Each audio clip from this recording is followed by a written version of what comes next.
창세기 8장입니다. 8장 1절에서 3절까지는 물이 줄어드는 것에 대해서 얘기했고요. 하나님의 은혜의 행위를 얘기하고 있습니다. 하나님이 노아와 그와 함께 모든 들짐승들과 육축을 건념하사, 이것은 인간적인 표현 방식이고요. 왜냐하면 하나님은 자기 피조물 중 어느 하나라도 잊어버리시는 법이 없으며 더욱이 그의 백성 중 한 사람이라도 결코 잊어버리시는 법이 없기 때문입니다.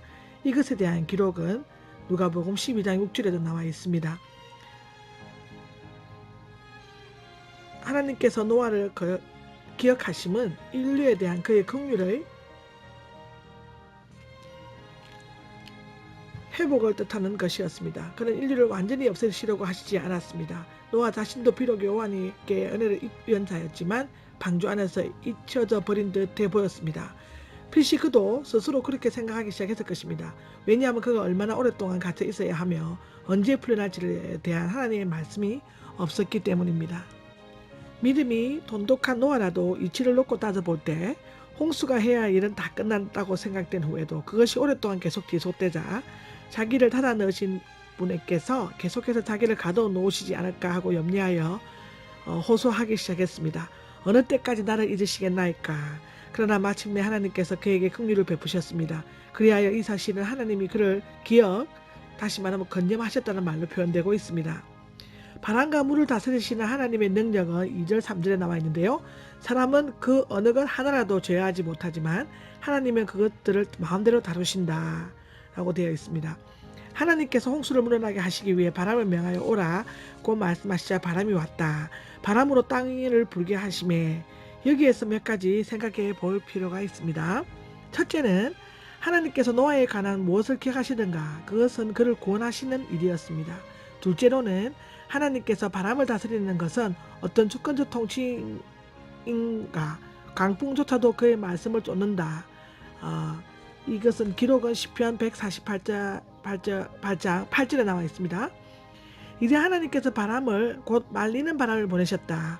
그것은 하나님께서 이스라엘 앞에서 홍해를 가르실 때 보내셨던 것과 같은 바람이었다고 기록되어 있습니다. 그것은 출애굽기 14장 21절에 나와 있습니다. 하나님께서 원인을 제거하셨습니다. 하나님은 여는 열쇠를 가지고 계시듯이 닫는 열쇠도 가지고 계시며 심판의 원인들을 중지시킴으로써 심판의 진행을 멈추게 하실 수도 있습니다. 방패를 가져온 그 손이 또한 구원도 베푸시고 있죠. 상처를 주시는 그분만이 홀로 치료할 수 있습니다. 욥기 12장 14절 15절 말씀에 기록되어 있습니다. 그러자 그 결과가 그쳤다.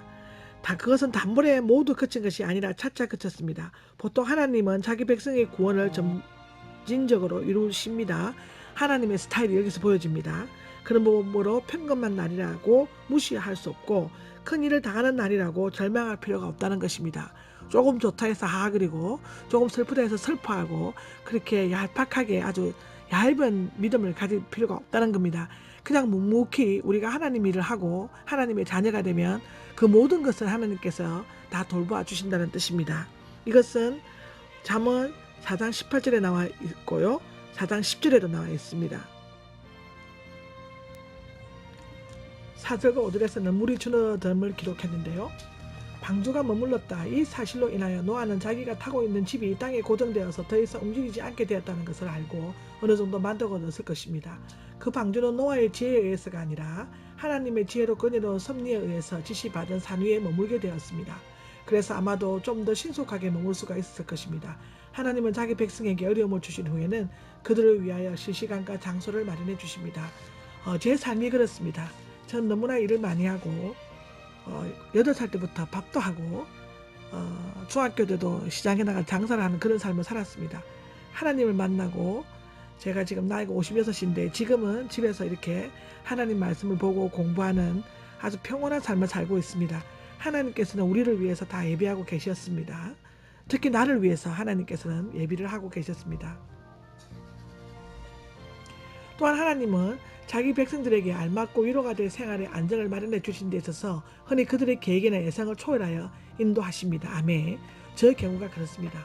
산꼭대기들이 마치 물 위로 드러나 있는 작은 섬처럼 보였다. 노아와 그의 아들들은 분명히 그것을 보았을 것입니다. 왜냐하면 그것을 보는 이외에는 그들에게 아무런 할 일이 없었을 것이기 때문입니다.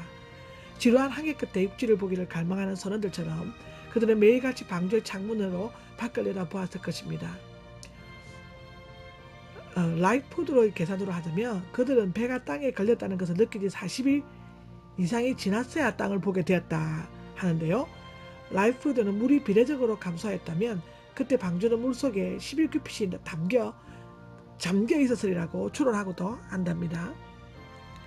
여기에서 다른 주석을 보겠습니다. 다른 주석의 기록은 이렇습니다.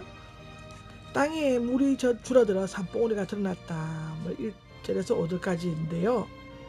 하나님께서는 불기하셨다라고 기록되어 있는데, 하나님께서는 노아와 그에 함께 있는 모든 들짐승과 가축들을 기억하셨다. 새와 땅에 기는 모든 것이 전부 되어 있는데요. 순간적으로 갑자기 생각이 떠오르는 것이 아니라 마음에 분명히 새겨 항상 마음에 깊이 간직하는 것을 의미합니다. 하나님께서는 방주 안에 있는 노아의 식구들뿐만 아니라 생물들까지 잊지 않고 돌보셨다고 나와 있습니다. 노아에게 행하신 언약을 기억하고 성취하셨습니다. 처음에 하나님께서는 땅의 사악함을 보고 분노하셨지만 지금에는 긍휼을 베풀 것을 생각하셨습니다. 하나님께서 미워하시는 것은 죄이지 끝까지 사랑하시는 사람이 아니었다. 물이 줄어든 것은 하나님께서 땅 위에 바람이 불게 하셨기 때문입니다.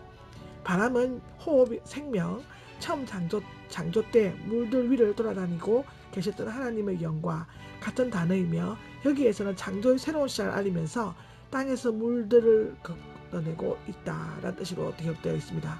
이로 말미암아 노아의 가족과 방주 속에 있던 모든 자들이 새로운 터가 마련되었습니다. 땅속 깊은 곳에 있는 샘들과 하늘의 창문들을 닫으셨다. 처음 홍수가 나게 하셨던 근원을 막으시고 150일 만에 비가 그치고 물도 줄어들기 시작했다고 3절에 기록되어져 있습니다.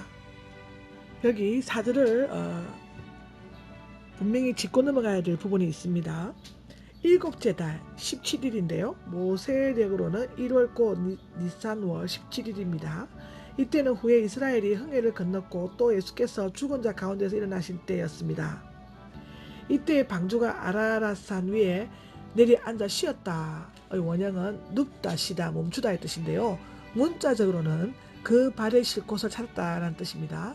방주의 밑바닥이 아랏산에 완전히 다 몰면서 거친 홍수의 물길로부터 처음으로 방주는 편히 쉬게 되었음을 의미하고 있습니다. 여기에서 앉아 쉰다, 안식이라는 주제가 매우 두드러지게 나타나고 있는데요. 노아라는 뜻은 휴식 아니입니다. 그러나 비둘기는 앉아 쉴 곳을 찾지 못하였다고 구절에 기록되어 있죠. 방주가 아라랏산에 머문 것은 마른 땅에 물리적으로 머문 것 이상의 의미를 가지고 있습니다. 그것은 새로운 시작이었으며 이로 말미암아 세상은 깨끗해졌고 안식을 누리게 되었습니다. 아라랏산은 아라랏 산맥의 한 봉우리죠. 주의 이름과 왕국의 이름이기도 합니다. 아라랏산이 어느 산인가에 대해서는 여러 가지 견해가 있지만 현재 아라랏산으로 알려진 산은 반 호수 북쪽 100여 킬로미터 지점에 있습니다. 아라랏산은 아카트 또는 아시리아어로 룰레트이며 두 개의 산입니다. 아라랏산과 10km 떨어진 곳에 있는 소아라랏산은 1년 내내 만년설로 덮여져 있으며 터키인들은 이 산을 정복하기 어렵다고 해서 고통의 산이라고 부르고 있다고 합니다. 노아 방주의 흔적을 찾기 위해 아라랏산을 4박 5일 동안 간 사람도 있다고 합니다. 영하 4.50도를 오르내리는 강추위를 뚫고 쿠르드인 셀파 2명과 포도 4명과 함께 겨우산에 올라갔다고 하고요. 맹수들과 쿠르드 반군의 위험을 무릅쓰고 천신만고 끝에 올라간 산 정상 부근에는 놀랍게도 방주가 내려앉을 만한 평지가 펼쳐져 있었습니다. 더욱이 소아라랏산에는 방주 모양과 비슷한 터가 지금까지 뚜렷하게 남아있다고 합니다. 이미 알려진 대로 산 중턱에는 방주의 조각으로 보이는 다듬은 나무 조각, 역청들이 발견되었습니다. 지금 노아 방주가 아라랏산에 머물렀다는 사실을 부인하는 학자들은 매우 적은 수에 지나지 않습니다. 여기서 6절에서 12절까지는 까마귀와 비둘기를 보내어 물이 줄어들 정도를 알아봤다는 것인데요. 물은 점점 빠져나가다가 열째 달 첫째 날 10월 1일 곧 73일 홍수 발생 후 224일째 물이 가득 찬 150일의 약 절반의 산봉우리가 드러났다고 5절에 나와 있고요. 그 후 40일이 지난 후 노아는 까마귀와 비둘기를 내보내어 물이 줄어든 정보를 알리고 했다. 40일 동안 지체한 이유에 대해서는 하나님의 심판에 대한 두려움과 슬픔 때문이라고 케브는 기록하고 있습니다. 혼란스럽게 된 육지가 원상을 회복하는 데 충분한 시간이 필요했기 때문에 대홍수가 다시 일어나지 않을 것이라는 확신을 얻으려고 했기 때문이라고 많은 성경 연구가들이 견해가 있습니다. 실제로 까마귀를 내보냈다고 되어 있는데요. 까마귀는 물 위에 나무 토막이나 진흙탕에 앉고 썩은 고기를 먹을 수 있었으므로 물이 많을 때까지 날아서 왔다 갔다 했지만 방주로 돌아오지는 않았다고 합니다. 까마귀는 교회를 떠나 세상과 벗삼고 썩은 고기를 먹으며 하나님의 은혜를 잊어버리는 세속적인 교인이 비유를 하는 사람도 있습니다. 비둘기를 내보냈다는요. 까마귀가 방주로 돌아오지 않자 노아는 비둘기를 내보냈습니다. 비둘기는 평안을 상징하는 새로서 집으로 되돌아오는 기속성이 강하고 사명을 다하는 새이기도 합니다. 특히 비둘기는 진흙탕이나 섭지에는 앉지 않고 많은 땅에만 앉으며 제물로 바칠 만큼 깨끗한 새로 분류되었습니다. 레위기 5장 7절, 12장 6절에 기록되어 있습니다. 비둘기들 앉을 만한 바른 장소를 찾지 못하자 방주로 되돌아왔다고 구절에 기록되어 있는데요. 7일 후에 노아는 다시 비둘기를 내보냈는데 이번에는 새로 딴 싱싱한 올리브 나무 잎을 물고 왔다고 11절에 기록되어 있습니다.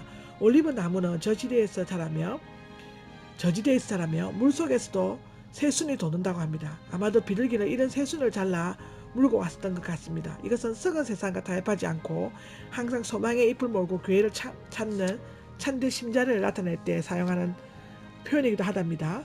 7일 후에 세 번째로 비둘기는 방주를 떠나 날아갔지만 다시 돌아오지 않았던 것은 물이 말랐기 때문이라고 기록되어 있습니다.